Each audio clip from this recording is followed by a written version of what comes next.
छात्रों, online class में आपका स्वागत है। इसके पहले हमने जीव चिकित्सा के क्षेत्र में जैव प्रौद्योगिकी के उपयोग के बारे में बताया था, जिसमें हमने जो है अभियंत्रित आनुवंशिक इंसुलिन के उत्पादन और जो है वैक्सीन उत्पादन एवं जो होता है औषधियों और रसायनों के संश्लेषण के बारे में चर्चा किया था।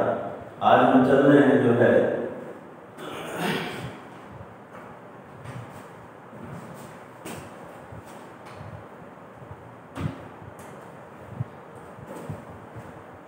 तो छात्रों, अब हम चल रहे हैं आज जो है जीव चिकित्सा के बारे में जो है चर्चा करने।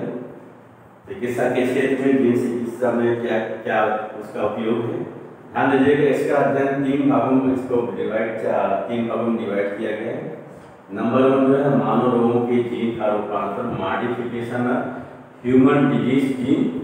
दूसरा जो है जीनी सर्जरी या जीनी इंजीनियरिंग, जेनेटिक सर्जरी या जेनेटिक इंजीनियरिंग। और तीसरा जो है चिकित्सीय जो है इंजीनियरिंग या यूथेनिक्स, मेडिकल इंजीनियरिंग और यूथेनिक्स। आइए हम चर्चा करते हैं मानव रोग के जीनों के रूपांतरण के संबंध में। ध्यान दीजिएगा, मनुष्य में लगभग 3000 रोग जो है त्रुटिपूर्ण जीनों के नियंत्रण में बने त्रुटिपूर्ण एंजाइम के कारण होते हैं। जीन चिकित्सा में जो होता है त्रुटिपूर्ण जीनों में अवांछित न्यूक्लियोटाइड के स्थान पर वांछित न्यूक्लियोटाइड को जोड़कर या जीनोम से त्रुटिपूर्ण या अवांछित जीन को हटाकर उसके स्थान पर वांछित जीन को जोड़कर रोगों से निजात के प्रयास किए जाते हैं। अर्थात इस प्रकार व्यक्ति के शारीरिक, मानसिक एवं क्रियात्मक लक्षणों का नियंत्रण जो होता है जीन चिकित्सा के द्वारा किया जाता है। तो जीन चिकित्सा में क्या होता है, हमने बताया मनुष्य में लगभग 3000 रोग जो होते हैं त्रुटिपूर्ण जीनों के नियंत्रण बने त्रुटिपूर्ण एंजाइम के कारण होते हैं। जीन चिकित्सा में जो है त्रुटिपूर्ण जीनों के अवांछित न्यूक्लियोटाइड के स्थान पर वांछित न्यूक्लियोटाइड को जोड़कर या जीनों से त्रुटिपूर्ण या अवांछनीय जीन को हटाकर उनके स्थान पर जो है वांछित जीन को जोड़कर रोगों से निजात पाने का प्रयास जो होता किया जाता है। इस प्रकार जीन चिकित्सा के द्वारा व्यक्ति के शारीरिक, मानसिक एवं क्रियात्मक लक्षणों का जो होता नियंत्रण किया जाता है। ध्यान दीजिएगा, यहाँ पर जीन चिकित्सा के द्वारा कुछ रोगों के जो है उपचार के बारे में चर्चा किया गया है। नंबर 1 जो है एडीए न्यूनता, एंडोसिन डीएमिनेज डिफिशियंसी। दूसरा जो है सिस्टिक फाइब्रोसिस और तीसरा है गंभीर संयुक्त प्रतिरक्षा न्यूनता, इसको जो है एससीआईडी कहा जाता है, सीवियर कंबाइंड इम्यूनोडेफिशिएंसी। तो आइए हम चलते हैं जो है एडीए न्यूनता के बारे में जो है चर्चा करने। इसके बारे में एडीए न्यूनता के बारे में चर्चा करने सर्वप्रथम जो है 1990 में जो है एडीए न्यूनता से ग्रसित जो है 4 वर्षीय बालिका का उपचार जीन चिकित्सा के द्वारा किया गया। ध्यान दीजिएगा, यह बीमारी जो होती है एडेनोसिन डीएमिनेज एंजाइम के निर्माण के लिए उत्तरदायी जीन के विलोपन से होती है, अर्थात जीन के विलुप्त होने से होती है। इसके रोगियों को जो होता है क्रियात्मक एडीए जो के इंजेक्शन जो होते हैं दिए जाते हैं। ध्यान दीजिएगा, इस इंजेक्शन से रोगी का पूर्ण उपचार नहीं हो पाता है। जीन चिकित्सा में क्या करते हैं, इसमें जीन चिकित्सा में जो है रोगी के रुधिर से जो होता है लिम्फोसाइट को जो है पृथक करके इनका जो है संवर्धन किया जाता है और इसके बाद में लिम्फोसाइट में क्रियात्मक एडीए को जो है वायरस संवाहक के द्वारा जो होता है प्रवेश कराया जाता है। क्या कराया जाता है, प्रवेश कराया जाता है। ध्यान दीजिएगा, इसमें यह जो है अस्थि मज्जा से एडीए उत्पन्न करने वाले जीन को जो है पृथक करके जो है प्रारंभिक भ्रूणीय अवस्था में यह जो होता है पहुंचा दिया जाता है, तो रोगी का अस्थायी जो होता है। फिर समझिए एडीए न्यूनता क्या है, न्यूनता लिखा है एडीए ये न्यूनता। ध्यान दीजिएगा, हमने बताया कि सर्वप्रथम 1990 में जो है एडीए न्यूनता से ग्रसित 4 वर्षीय बालिका का जीन चिकित्सा के द्वारा जो है उपचार किया गया। जीन चिकित्सा के द्वारा जो है उपचार किया गया। ध्यान दीजिएगा, यह बीमारी मिलता है एडेनोसिन डीएमिनेज एंजाइम के निर्माण के लिए उत्तरदायी या जिम्मेदार जीन के अनुपस्थिति या विलोपन से होती है। इसी रोगियों को जो है एडीए जो है क्रियात्मक एडीए के इंजेक्शन दिए जाते हैं, परंतु इस इंजेक्शन के द्वारा इसका पूर्ण उपचार नहीं हो पाता है। इसमें जीन चिकित्सा में रोगी के उद्देश्य जो होता है लिम्फोसाइट कोशिकाओं को पृथक करके लिम्फोसाइट का कोशिकाओं का संवर्धन किया जाता है और इसके बाद जो होता है क्रियात्मक एडीए को जो होता है वायरस संवाहक के द्वारा जो होता है लिम्फोसाइट कोशिकाओं में प्रवेश कराया जाता है। क्या कराया जाता है? प्रवेश कराया जाता है। ध्यान देना, इसमें जो हमने नोट में लिखा है कि जो है इसमें यह असमंजस से एडीए उत्पन्न करने वाले जीन को जो है पृथक करके जो है प्रारंभिक भ्रूणीय अवस्था में जो है रोगी में पहुंचा दिया जाता है, तो जो है रोगी का इससे जो होता अस्थायी उपचार होता है। नेक्स्ट आइए सिस्टिक फाइब्रोसिस के बारे में चर्चा करने। सिस्टिक फाइब्रोसिस, ध्यान दीजिएगा, यह बीमारी जो होती है एक जो है ऐसी आनुवंशिक गड़बड़ी होती है जिसमें शरीर की एपिथेलियम कोशिकाएं जो होती प्रभावित होती हैं। सामान्य अवस्था में इसमें जो है एक CFCF जीन कोशिकाओं के सतह को नम रखने वाली प्रोटीन CFTR का निर्माण करता है। ध्यान देगा, इस रोग में जीन में न्यूक्लियोटाइड की जो है बेस श्रृंखला या क्षार श्रृंखला जो होती बदल जाती है, जिससे CFTR प्रोटीन जो है नहीं बन पाती या CFTR प्रोटीन नहीं होता है, जिससे एपिथेलियम जो है शुष्क हो जाती है और एपिथेलियम के ऊपर श्लेष्म की एक मोटी जो होती परत बन जाती है। इससे जो है अग्नाशय एवं श्वेत ग्रंथियां जो होती प्रभावित होती हैं, परंतु फेफड़ों में गंभीर स्थिति उत्पन्न हो जाती है और श्लेष्म द्वारा फेफड़े जो होते हैं अवरुद्ध हो जाते हैं। ध्यान दें, इसमें जीन चिकित्सा में विशेष कला प्रोटीन बनाने वाले जीन CFCF की जो है DNA पुनर्संयोजन तकनीक के द्वारा अनेक जो होती प्रतिलिपियां तैयार की जाती हैं और तैयार करके फेफड़े में जो होती पहुंचाई जाती है। इसके जो है लिए जो होता है एरोसॉल स्प्रे का उपयोग जो होता किया जाता है। इस स्प्रे में जो है छोटे छोटे जो होते हैं लिपिड बाइलियर ड्रॉपलेट या बूंदें होती हैं जिन्हें लाइपोसोम कहते हैं, जिनसे CFCF जीन जो होते हैं वो जुड़ जाते हैं और फिर जो होता है लाइपोसोम कोशिका कला की लिपिड से संयुक्त हो जाते हैं और जीन को एपिथेलियल कोशिकाओं में जो होता पहुंचा दिया जाता है, जहां पर जीन के नियंत्रण में CFTR प्रोटीन का जो होता संश्लेषण होने लगता है। फिर समझिए सिस्टिक फाइब्रोसिस क्या है। ध्यान दीजिएगा, यह एक ऐसी आनुवंशिक गड़बड़ी या बीमारी है जिसमें शरीर की एपिथेलियम कोशिकाएं प्रभावित होती हैं। सामान्य अवस्था में एक CFCF जीन कोशिकाओं की सतह पर को नम बनाए रखने वाली कला प्रोटीन CFTR का, अर्थात ये जो जीन है CFCF जो है नम बनाए रखने वाली कला प्रोटीन CFTR का जो होता निर्माण करता है। इस रोग में जीन में न्यूक्लियोटाइड की जो है क्षार श्रृंखला या बेस श्रृंखला जो होती बदल जाती है, जिससे CFTR प्रोटीन जो होता नहीं बनता है, जिससे एपिथेलियम कोशिकाएं जो एपिथेलियम शुष्क हो जाता है या शुष्क हो जाती है और एपिथेलियम के ऊपर श्लेष्म की एक मोटी जो होती परत बन जाती है। इससे अग्नाशय एवं श्वेत ग्रंथियां जो होती प्रभावित होती हैं, परंतु फेफड़ों में से जो है गंभीर स्थिति उत्पन्न हो जाती है और फेफड़े जो होते हैं श्लेष्म द्वारा जो होते हैं अवरुद्ध हो जाते हैं। इसमें जीन चिकित्सा में विशेष कला प्रोटीन बनाने वाले जीन CFCF की जो है DNA पुनर्संयोजन तकनीक द्वारा अनेक प्रतिलिपियां जो होती है तैयार की जाती हैं और तैयार करके फेफड़े में जो होती पहुंचाई जाती है। इसके लिए एरोसॉल स्प्रे का उपयोग किया जाता है। इस स्प्रे में जो है छोटे छोटे जो है लिपिड बाइलियर या लिपिड द्विपरतीय बूंदें होती हैं या लिपिड बाइलियर ड्रॉपलेट होते हैं जिन्हें लाइपोसोम कहते हैं, जिनसे CFCF जीन जो होते जुड़ जाते हैं। फलस्वरूप इसमें लाइपोसोम कोशिका कला के लिपिड से कोशिका कला के लिपिड जुड़ जाते हैं और जीन के एपिथेलियम कोशिकाओं में जो होता पहुंचा दिया जाता है, जहां पर जीन के नियंत्रण में जो होता है CFTR प्रोटीन का संश्लेषण होने लगता है और रोगी का जो होता है उपचार हो जाता है। अब आइए तीसरा हम करते हैं जो है संयुक्त गंभीर, तीसरा जो है गंभीर संयुक्त प्रतिरक्षाहीनता या SCID severe combined immune deficiency की बारे में चर्चा ध्यान दीजिएगा। यह बीमारी जो है एक जो है आनुवंशिक गड़बड़ी के कारण होती है या आनुवंशिक गड़बड़ी के कारण होती है।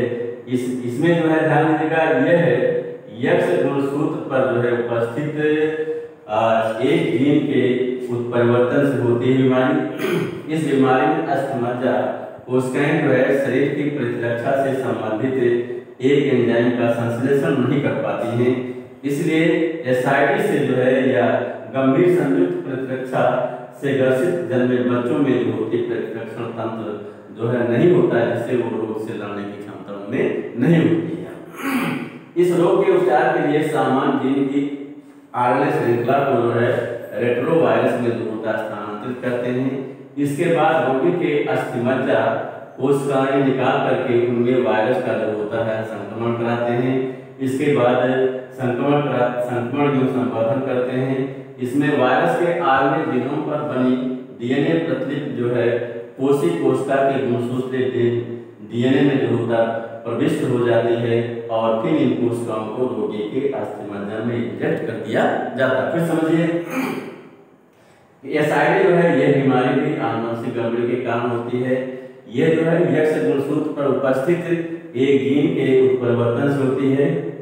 इस बीमारी में अस्थिमज्जा कोशिकाएं शरीर की प्रतिरक्षा से संबंधित एक एंजाइम का संश्लेषण नहीं कर पाती हैं, इसलिए SID से जो ग्रसित जन्मे बच्चों में जो होता प्रतिरक्षण तंत्र नहीं होता, जिससे उन्हें रोगों से लड़ने की क्षमता नहीं होती है।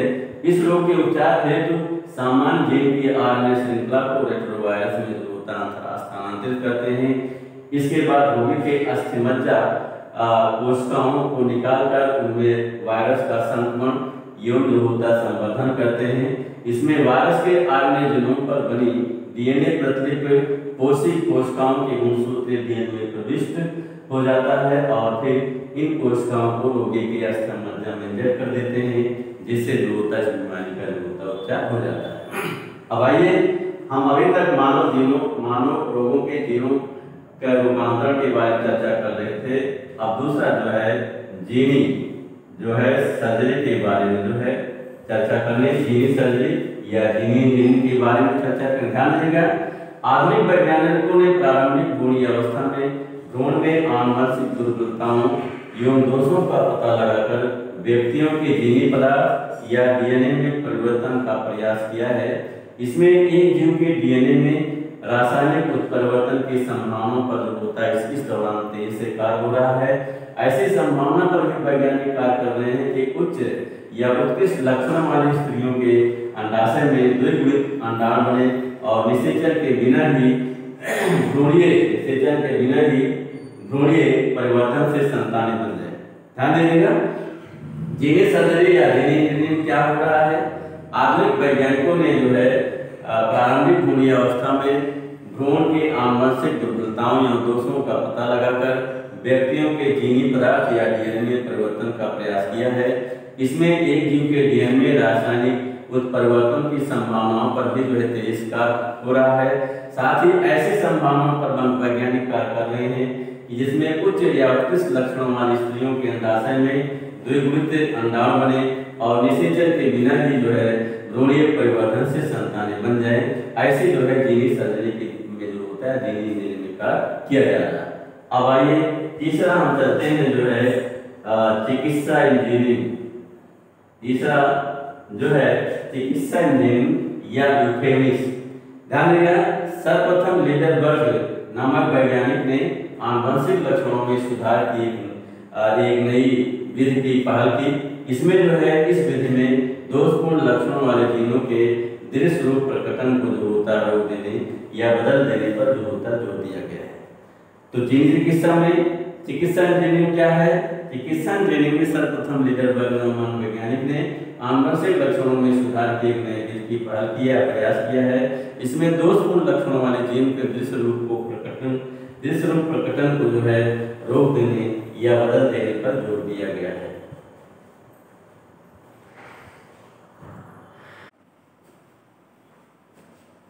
छात्रों, अब हम चलते हैं जैव सुरक्षा समस्याओं के बारे में चर्चा करने, ऑर्गेनिक प्रॉब्लम्स ऑफ सिक्योरिटी, और दूसरा जो है आणविक विकिरण निदान, मॉलिक्यूलर डायग्नोसिस।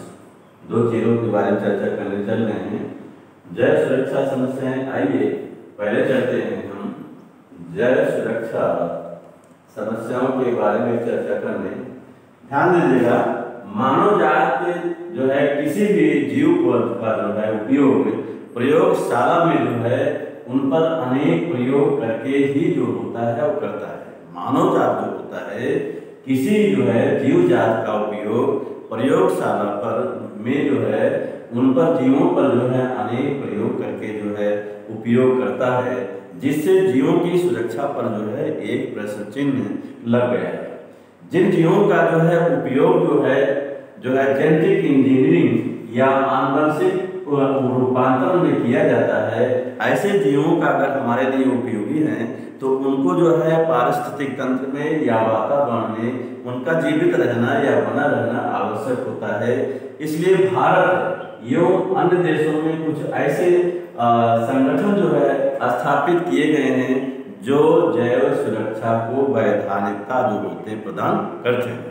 फिर समझिए, मानव जात या हम जो है अपने उपयोग में लाए गए जीवों पर जो है प्रयोगशाला में पहले उन पर जो है हम अनेक प्रयोग करते हैं, और जिससे जो होता है जीवों की सुरक्षा के लिए जो है एक प्रश्न चिन्ह जो है लग गया। साथ ही जो है जिन जीवों का जो है उपयोग आनुवंशिक इंजीनियरिंग या जेनेटिक इंजीनियरिंग या आनुवंशिक रूपांतरण में किया जाता है, ऐसे जीवों का हमारे लिए जो होता है पारिस्थितिक तंत्र में जीवित रहने या बना रहना जो होता है आवश्यक होता है। इसलिए भारत में जो है भारत एवं अन्य देशों में कुछ ऐसे संगठन स्थापित किए गए हैं जो जैव सुरक्षा को वैधानिकता करते हैं, वैधानिकता प्रदान करते हैं। ध्यान दीजिए, आनुवंशिक अभियांत्रिकी के अंतर्गत या जेनेटिक इंजीनियरिंग के अंतर्गत जो है विभिन्न पौधों एवं जंतुओं के जीनों में परिवर्तन करके वांछित लक्षण जो जैसे हम चाहते हैं, वांछित माने जो है जैसे हमारी इच्छा के साथ वांछित जो है लक्षण उत्पन्न किए जाते हैं। ये लक्षण जो होते हैं मानव के लिए अर्थात हमारे लिए उपयोगी एवं जो है हानिकारक दोनों होते हैं। इसके अतिरिक्त जो होता है विभिन्न जीवों का विभिन्न प्रकार से हम दोहन करते हैं। इस दुरुपयोग को रोकने के लिए नियंत्रण भी आवश्यक होता है। इसलिए हमारे देश में भारत में आनुवंशिकी अभियांत्रिकी संस्कृत समिति बनाई गई। इसलिए भारत में आनुवंशिकी अभियांत्रिकी संस्कृति समिति GEAC, जिसका फुल फॉर्म है जेनेटिक इंजीनियरिंग अप्रूवल कमेटी, गठित की गई है। यह समिति जो होती है मानव हित में आनुवंशिक रूप से जो है परिवर्तित किए गए या जेनेटिक मॉडिफाइड या जेनेटिकली मॉडिफाइड जीवों भोजन एवं अनुसंधानों की वैधानिकता पर निर्णय लेती है। इसलिए ये जो अर्थात जीवों की सुरक्षा के लिए जो होता है ये कमेटी जो है गठित की गई है। फिर समझिए, जैव सुरक्षा समस्याओं के बारे में हम फिर से चर्चा करते हैं। हम या मानव जात जो होता अपने उपयोग में लाए जाने वाले जीवों पर जो होता है प्रयोगशाला में अनेक जो है प्रयोग करके ही उपयोग करता है, जिससे जीवों की सुरक्षा पर एक प्रश्न चिन्ह लग गया है। जो है जिन जीवों का आनुवंशिक इंजीनियरिंग या आनुवंशिक रूपांतरण में उपयोग किया जाता है, ऐसे जीवों का पारिस्थितिक तंत्र में या वातावरण में हमारे लिए जीवित रहना या बना रहना आवश्यक होता है।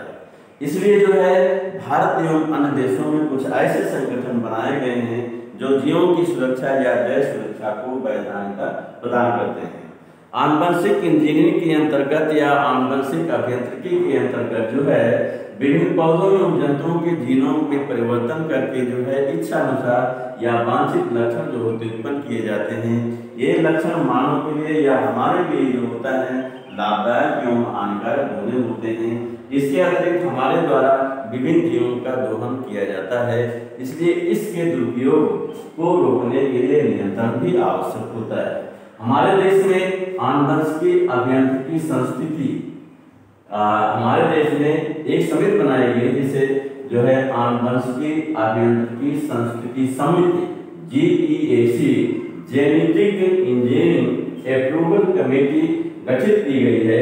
ये समिति मानव हित में आनुवंशिक रूप से परिवर्तित या बदले जीएम माने जेनेटिकली मॉडिफाइड जीवों भोजन एवं आनुवंशिक संधानों की वैधता पर या वैधानिकता पर जो निर्णय लेती है। नेक्स्ट आइए हम चलते हैं आणविक निदान या मॉलिक्यूलर डायग्नोसिस के बारे में चर्चा करें। ध्यान दीजिएगा, किसी रोग के प्रभावी उपचार के लिए जो है सर्वप्रथम उस रोग की प्रारंभिक पहचान एवं उसके क्रिया विज्ञान को समझना आवश्यक होता है। रोग उपचार की विभिन्न विधियों जैसे सीरम एवं मूत्र विश्लेषण आप लोग जानते हैं, CBC, LFT, KFT तमाम जो होते हैं वो रोगों से प्रारंभिक अवस्था को पता लगाने के लिए विधियों का जो होता है प्रयोग किया जाता है, लेकिन सबका जो है इससे संभव नहीं होता है। इसलिए रोगों की प्रारंभिक अवस्था में पहचान के लिए पुनर्संयोजन DNA तकनीक PCR मानी पॉलीमरेज चेन रिएक्शन एवं ELISA मतलब होता है एंजाइम इम्यूनो। ELISA देखिए यहाँ पर छूट गया है, एंजाइम लिंकेज होगा।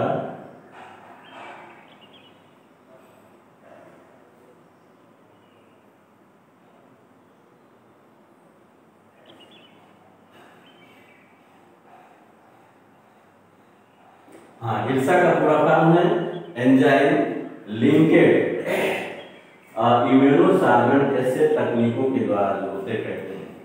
ध्यान रखिएगा, किसी रोग की जो है या किसी रोग जनक या ऐसे जो हमारे शरीर में जो रोग कहलाते हैं उनको हम क्या कहते हैं, रोग जनक कहते हैं। रोग जनक की हमारे शरीर में उपस्थित का पता तभी चलता है जब उस रोग के लक्षण जो होते दिखाई देते हैं, अर्थात जब हमारे शरीर में रोग जनक की संख्या पहले से अधिक हो जाती है तभी हमको बीमारी का जो होता पता लगता है। और बीमारी उस समय जो होती गंभीर हो जाती है, वो गंभीर अवस्था में पहुंच जाती है। इसलिए जब रोग जनक की संख्या हमारे शरीर में बहुत कम या उसके लक्षण बहुत नहीं दिखाई देते हैं, उस समय रोग की पहचान PCR पॉलीमरेज चेन रिएक्शन द्वारा करके उनके न्यूक्लिक एसिड के परिवर्तन द्वारा करते हैं। ध्यान दीजिएगा, इस तकनीक का उपयोग तब करते हैं जब DNA की मात्रा जो होती बहुत कम होती है। इस तकनीक का वर्तमान समय में संदेहात्मक जो होता है एड्स रोगियों, कैंसर रोगियों एवं अनेक आनुवंशिक रोगों के पहचान में जो होता किया जाता है। इसमें जो होता है DNA या RNA अणुओं को जिनको रेडियोधर्मी या रेडियोएक्टिव अणु प्रोब के साथ जो है जोड़ करके कोशिकाओं के क्लोन में जो है अपने संपूरक DNA के साथ उसको हाइब्रिड कर दिया जाता है, क्रॉस कर दिया जाता है, जिसके पश्चात जो होता है